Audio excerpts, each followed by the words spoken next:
ये बजट उनकी उन उम्मीदों को साकार करने की कोशिश करता है।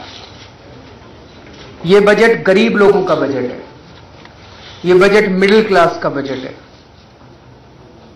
सबसे बड़ी खासियत इस बजट की ये है कि हमने जो कहा सो किया। बहुत सारी पार्टियां हैं जो चुनाव के पहले कहती हैं काला धन लेके आएंगे और फिर चुनाव के बाद कहती हैं योगा कराएंगे। चुनाव के पहले कहती है महंगाई दूर करेंगे और चुनाव के बाद कहती है स्वच्छ भारत करेंगे। लेकिन हमने जो कहा सो किया। एक वादे के ऊपर कई चीजें, कई कार्यक्रम शुरू किए गए। सबसे बड़ी खासियत यह कि ये जनता से पूछ के बनाया गया बजट। ये किसी एयर कंडीशनड कमरे में बैठ के बनाया गया बजट नहीं है, जनता से पूछ के बजट बनाया गया।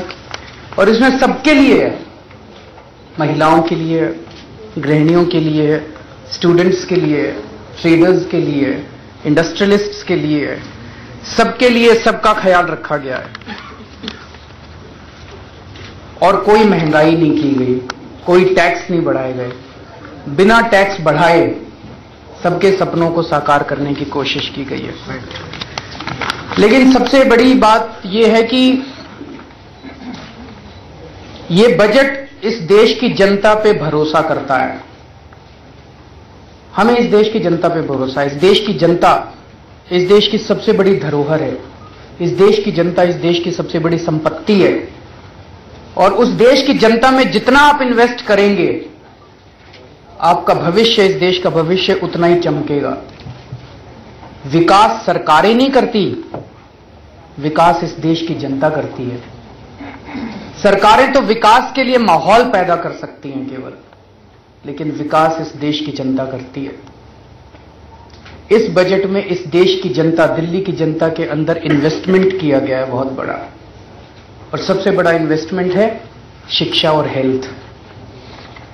अगर हमारी दिल्ली की जनता पढ़ लिख गई, अगर हमारे बच्चे पढ़ लिख गए और अगर हमारे बच्चे स्वस्थ हो गए, हेल्दी हो गए, अगर हमारी जनता स्वस्थ हो गई, तो ये इस देश को, दिल्ली को न जाने पूरी दुनिया का सबसे बेहतरीन शहर बना देगी।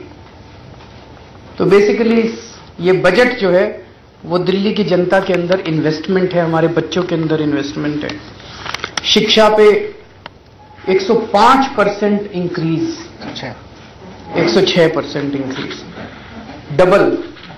डबल कर दिया गया बजट को शिक्षा का। मुझे नहीं पता, मुझे हिस्ट्री की जानकारी थोड़ी कमजोर है, लेकिन पता नहीं आजाद भारत के इतिहास में कभी इतना बड़ा एजुकेशन के ऊपर इंक्रीज। बातें सारे लोग करते हैं, सब लोग कहते हैं एजुकेशन इज मोस्ट इंपॉर्टेंट। चुनाव के पहले कहते हैं, सेमिनार्स में कहते हैं, कॉन्फ्रेंसेस में कहते हैं, पीएचडी की थीसिस में, करता कोई नहीं है। पहली बार शिक्षा के अंदर इतना बड़ा इन्वेस्टमेंट किया गया।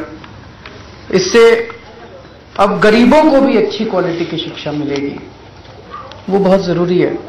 अभी तक ये था कि पैसा है तो अच्छी शिक्षा है, जिसके पास पैसा नहीं है उसके पास अच्छी शिक्षा नहीं है। जिसके पास पैसा नहीं है वो अपने बच्चों को सरकारी स्कूल में भेजेगा। सरकारी स्कूलों में शिक्षा के नाम पे कुछ भी नहीं था। तो इस बजट में दिल्ली के, जो दिल्ली सरकार के सरकारी स्कूल हैं, उन दिल्ली सरकार के सरकारी स्कूलों में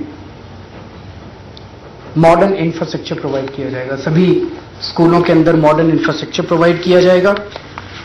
और पहले साल में 50 स्कूलों में पायलट प्रोजेक्ट चला के वहां क्वालिटी ऑफ एजुकेशन भी इंप्रूव की जाएगी। और अगले साल दिल्ली सरकार के जितने स्कूल हैं सबके अंदर इससे, पायलट से जो सीख मिलेगी, सभी स्कूलों के अंदर क्वालिटी ऑफ एजुकेशन इंप्रूव की जाएगी। हमने वादा किया था 500 नए स्कूल बनाएंगे। हमने वादा किया था 500 नए स्कूल 5 साल में बनाएंगे, लेकिन पहले ही साल में हमने 236 नए स्कूल खोलने का काम शुरू कर दिया। और हमें उम्मीद है कि 1 से 2 साल के अंदर ये 236 नए स्कूल बन के तैयार हो जाएंगे। 10 लाख रुपए का लोन। 12वीं के बाद आज अगर कोई बच्चा पढ़ना चाहे तो शिक्षा बहुत महंगी हो गई है।